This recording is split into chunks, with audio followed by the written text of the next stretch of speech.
네, 저는 드림메이커스 사회적 협동조합에서 근무하고 있는 송승규라고 합니다.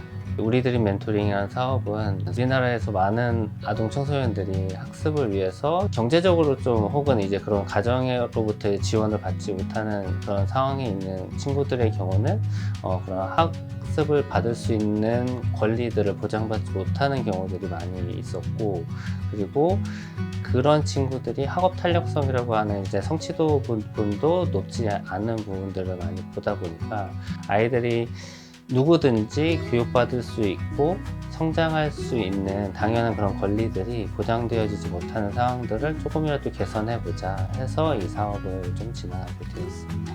대학생 멘토하고 이제 아동 청소년들이 1대1로 이제 온라인으로 만나서 본인들이 각자 정한 과목을 이제 배우는 과정. 그런 이제 1대1 학습 멘토링을 이제 우리들이 멘토링의 이제 주 사업이고, 그 안에 이제 멘토나 멘티들이 이제 참여할 수 있는 보상 프로그램. 그러니까 우리는 리워드 프로그램이라고 얘기하는데, 리워드 프로그램으로 이제 캠퍼스 투어를 제공하기도 하고, 그럼 온라인으로 세계 다양한 곳들에 대한 문화 체험들을 한번 해보도록 제공해보자 해가지고 이제 온라인 세계 문화 체험 프로그램까지 해서 이렇게 이제 진행되는 게 우리들이 멘토링이라는 사업입니다.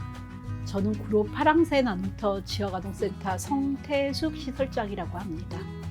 저희가 우리 드림 멘토링 프로그램에 관련되어서는 사실 이제 드림메이커스 협동조합 통해서 저희가 안내를 받았습니다. 그래서 우리은행에서 이 유수의 대학에 있는 재학하고 있는 재학생들 모아서 온라인을 통해서 이제 멘토링을 지원한다는 소식을 듣고 너무 반갑게 지원을 하게 되었습니다. 왜냐하면 저희가 이제 최근에 내렸던 결론 중에 하나가 이 개인별 멘토링 또는 봉사자를 통한 이런 학습 지원 방식을 좀 지원할 수 있다면 그렇게 가보자라고, 안 그래도 그런 생각을 갖고 있다가 이런 기회가 있다고 하니까 너무 반갑게 고마운 마음으로 저희는 지원을 하게 되었습니다. 안녕하세요. 은광지역아동센터 김현석 생활복사입니다. 작년 말쯤에 우리들의 멘토링 사업이 있다고 이제 알려줘가지고 이제 그 부분을 아이들이랑 이제 소통을 해보니까 코로나 시기 때 줌으로 했던 그 온라인 수업이 좀 도움을 받았다는 친구들도 있었고, 그리고 현재 학습을 진행하고 있지만 좀 부족한 아이들이 있었거든요. 근데 그런 아이들이 그 자기가 부족했던 성적을 조금 올리고 싶은 욕구가 있어서 그래서 이 사업을 신청하게 되었습니다.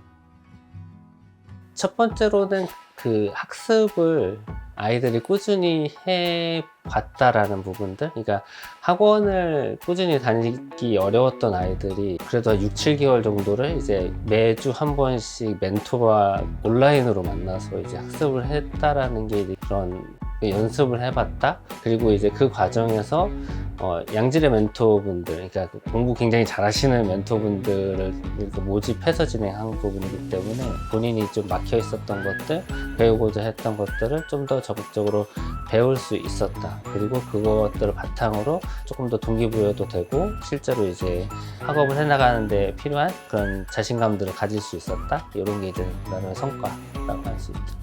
아이들이 학교 갔다 오면은, 센터에 오면은 이제 그 시간이 좀 짜투리 공간이 있었거든요. 짜투리 시간이. 근데 그 아이들이 이제 자기가 4시에 수업 들어가야 된다고 하면서 이제 자기 태블릿을 들고 가고, 그런 시간에 약속을 지키는 규칙적인 생활을 할 수 있는 부분이 또 생겼고, 또는 주말에 이제 수업을 듣게 되는 그 과정에서 아이들에게 믿고 맡기고, 그리고 얘가 출석했다는 부분을 이제 다음 날이든 아니면 당일에 그런 이야기 들으면은 그 아이들에게 신뢰성이 조금 더 높아지고 있어요.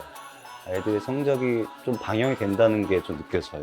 제가 아동들 이제 학습 이 멘토링 하는 걸 옆에서 많이 지켜보거든요. 곁에서 밤에 따로 남아서 이 멘토 선생님들하고 어떻게 상호작용하는지 지켜보면 선생님들이 꼼꼼하게, 말하자면 개념에 대해서도 꼼꼼하게 질문하시고 이해를 하고 있는지 여부도 꼼꼼하게 체크하시고, 그래서 잘하는 친구들은 좀 내가 이렇게 선생님하고 조금 더 이렇게 수준 있는 공부들을 할 수 있어서 그런 부분에서 굉장히 이렇게 흐뭇해하는 것 같고, 그동안 학습이 좀 어려웠던 친구들도 선생님들이 꼼꼼하게 체크하면서 가주시니까 그런 부분에서는 상당히 도움이 되고 또 저희 실무자들도 그런 선생님들의 열정을 보면서 저희도 좀 더 열심히 아이들을 도와야겠구나 그런 생각을 하게 되었습니다.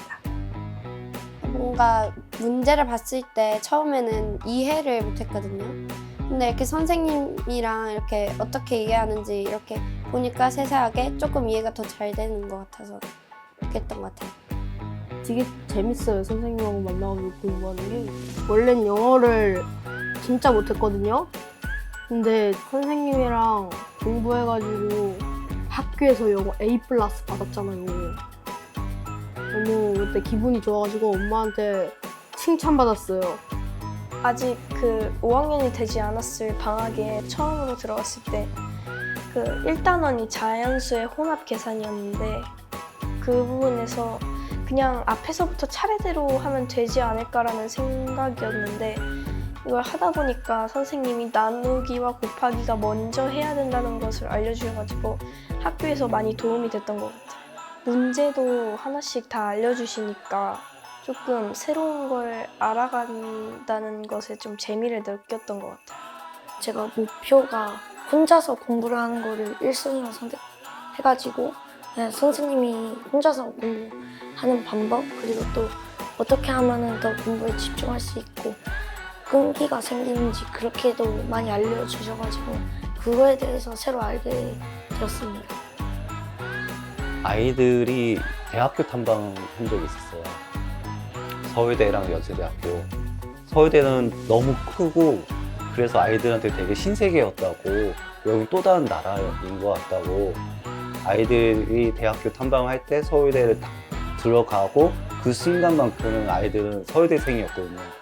그래서 애들이 갔다 오고 나서 되게 야 나는 한번 서울대생도 해봤어 이렇게 자랑하는 친구도 있었고요. 그리고 두 번째로 연세대학교를 탐방했을 때도 그때는 청소년들이 주로 많이 갔거든요.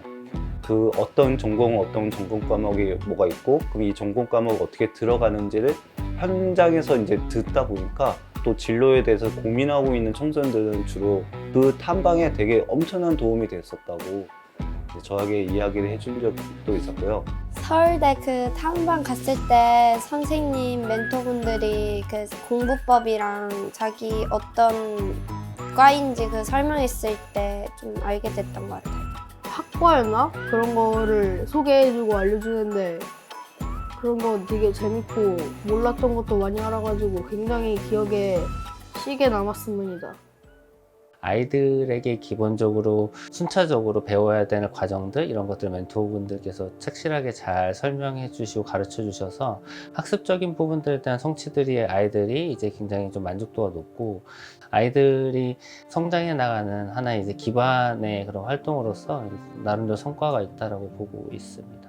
저희가 아동들이 모두 다 잘하는 건 아니어서 어떤 경우에는 학교에서도 굉장히 학업에 흥미가 없어서 너무 고민스럽다라고 말씀하시던 친구가 그래도 기초가 어느 정도씩 다져져 가는 걸 보면서 그랬던 게 되게 큰 보람이었던 것 같아요. 어떤 한 남자아이가 있어요. 그 아이가 되게 하루에 문제집도 한 장 정도 풀면은 많이 풀었다 할 정도로 좀 느리는 아이거든요. 1대1로 화상으로 이제 수업을 진행해 주시니까 그 한 땀 한 땀 그 한 문제를 풀어 나가는 그 과정이 얘한테는 엄청난 큰 자신감을 가지게 해줬어요. 왜냐면 다른 친구들이랑 같이 공부할 때는 되게 눈치가 보였거든요. 그 아이는. 그 아이한테 맞춰서 해주는 좋은 경험을 해줘가지고 그래서 그 아이가 지금 이제 학습에 대한 자신감이 좀 많이 올라갔어요. 그 덕분에. 저희 이제 기관은 구로동에 위치해 있고 부모님들이 이주 배경의 부모님들이 많이 계세요. 그러니까 한국에 그렇게 연고자가 많이 없고 특히 이 대학생들이 예를 들면 친인척으로 존재하는 경우는 극히 드물죠. 그런데 이제 예를 들면 아주 좋은 대학에 다니는 그런 학생들을 선생님 이렇게 이제 부르면서 가까이 그렇게 할 수 있다는 게 부모님한테도 되게 좋은 기회가 되었고 아동들에게도 좀 더 그런 것을 꿈꿔볼 수 있는 그런 진로나 진학에 대해서 꿈을 키워 나가는데 되게 많은 도움이 되는 프로그램이다 이런 생각이 듭니다. 공부 열심히 해서 서울대 입학? 제가 숙제를 좀 못해오는 경우가 많았었는데 근데 선생님은 웃으면서 넘겨주시고 그러니까 너무 그 부분이 인상 깊었고 자기가 원하는 시간에 공부를 할 수도 있고 1대1이다 보니까 좀 더 선생님이랑 저를 집중적으로 약간 도와주니까 좀 더 도움이 될 것 같아요. 네. 뭐 여러 가지 좀 한계들이 있었기 때문에 더 많은 아이들을 좀 지원할 수 있었으면 좋았겠다라는 생각은 들지만 다음에 뭐 이 사업들이 좀 진행이 된다면 서울 외에 이제 지역에 있던 이제 아이들도 조금 더 적극적으로 참여할 수 있게 한다던가 이런 것들을 좀 더 확대해 보면 어땠을까라는 생각들을 해봅니다. 이 사업을 시작하던 초기에는 저희가 저학년, 이 대상 학년이 아닌 이제 부모님들에게 이 안내를 하는 과정에서 저학년 부모들이 대거 혹시 내년에도 또 하는 건가요? 아니면 다시 또 기회가 있나요? 우리 아이도 학년이 올라가면 이 프로그램에 참여할 수 있나요? 이렇게 기다리고 있어요, 벌써. 그래서 가능하면 이 좋은 프로그램을 좀 지속해서 이렇게 이제 저희처럼 주변에서 학습에 관련돼서 뜻은 있지만 도움을 좀 받기 쉽지 않은 친구들에게 좋은 기회를 좀 주셨으면 하는 바람입니다. 선생님들이랑 만나서 할 수 있는 직업 체험 같은 활동을 좀 해봤으면 좋겠어요. 저때 서울대 탐방한 거랑 비슷하게 약간 주변 돌아다니면서 그 선생님들을 실제 오프라인으로 만나가지고 노는 거 더 있었으면 좋겠어요. 이제 이번 주 일요일이 마지막 수업인데 선생님이 이제 더 못 보게 되니까 좀 아쉽기도 해요. 다음에도 이렇게 좋은 기회가 있다면 다시 한번 꼭 해보고 싶네요. 어떤 경우에는 정말 멘토링 선생님이 막 앞에서 끌어주시고 저희가 막 아이를 뒤에서 밀고 이러면서 아동의 그런 어떤 정서상의 태도나 이런 것들도 많이 안정되어 가는 걸 보면서 저희는 보람을 많이 느꼈는데 이 기회를 빌어서 되게 감사하다는 말씀을 드리고 싶습니다. 신뢰와 혁신, 경제력 그리고 학생들과 보호자들 그리고 선생님들에게 힘이 되어주는 우리들 멘토링에 대해서 그리고 지금까지 아이들 가르쳐주신 쌤들에게도 너무 감사드린다고 말하고 싶었어요. 또 집중할 수 있도록 도와주신 선생님들께도 다시 한번 감사하다는 걸 깨달았어요. 할 말 있어요. 오승호 선생님 사랑합니다.